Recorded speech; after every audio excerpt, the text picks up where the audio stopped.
guys, it's Peanut Butter Ice Cream Bar. So I'm here today with Muno to talk to you guys about budgets. I'm kind of making this as like a follow-up video to that last like BJD FAQ thing that I did that was like the where should I buy my first doll thing.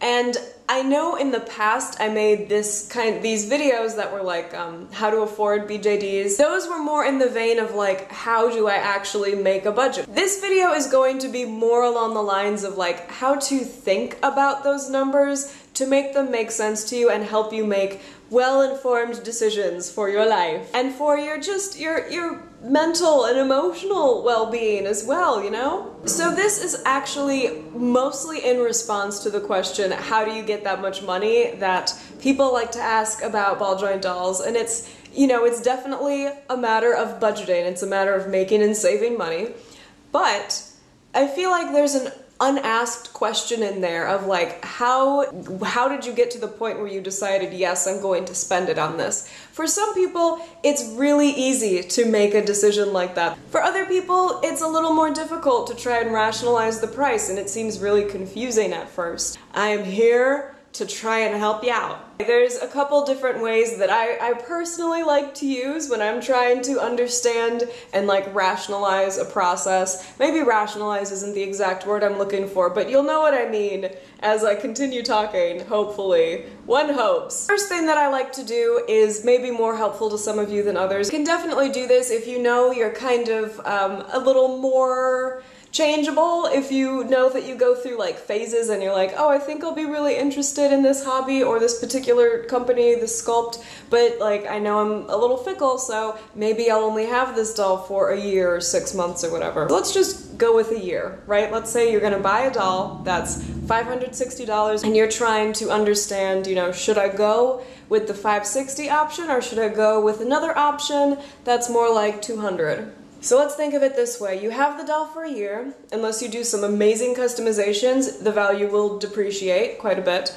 And let's say at the end of the year you've taken good care of it. The $560 is now worth $400 on the secondhand market. The $200 is now worth $100. So, and we're not including shipping, which let's just say is going to be $50 getting it to you and shipping it to somebody else. So that's an extra $100 tacked on there. But for now, let's just look at the basic numbers. So you have $560, which turns into $400, and you have $200, which turns into $100. That means at the end of the day, the value you actually spent on the first doll is $160, on the second doll is $100. And if you look at it that way, the difference between the two ends up only being $60. And that might help you make a decision whether or not you want to buy the more expensive option or the more budget-friendly option. Now, this is not super helpful if you are someone who thinks you're going to keep the doll for a long time. So let's look at another option. Now, this is a question I ask myself all the time, regardless of what I'm purchasing.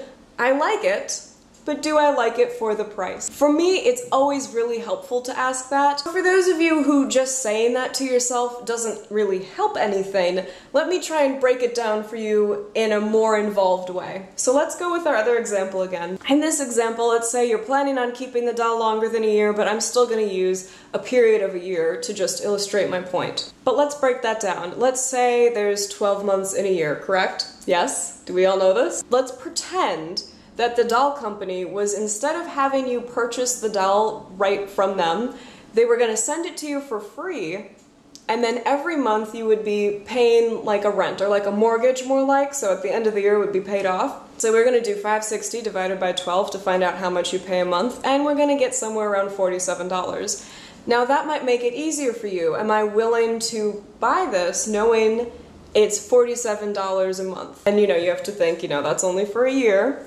If you're gonna know you're gonna have it for 5 years, you can break it down and that makes the cost even less expensive. If you think you'll only have it for 6 months, you can break it down and that's gonna make the cost a little bit higher, but you can kind of see where I'm going with this. This is just a way to understand the numbers, which Numbers can sometimes feel very abstract. They can lose their meaning really quickly, and this is a way of giving more meaning to the numbers, especially when you're trying to make a purchase that is somewhat emotional. I just find that sometimes breaking down your purchase into smaller increments, breaking down the price into smaller increments and seeing it over a period of time kind of helps you understand your purchase more and helps you plan, at least in my opinion, it helps you plan and make a more informed decision about what you do actually end up buying. No one likes the feeling of buyer's remorse, no one likes sticker shock, so it's always good to kind of go through, even just briefly,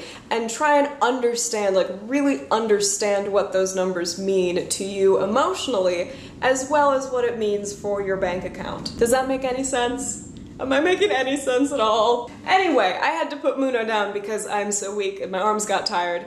And I will talk to you guys later. Thank you so much for watching. I hope it can be helpful to some of you out there who are, you know, whether you're new to the hobby or not. So yeah, that's all I have for you today, and I will talk to all of you soon. Bye!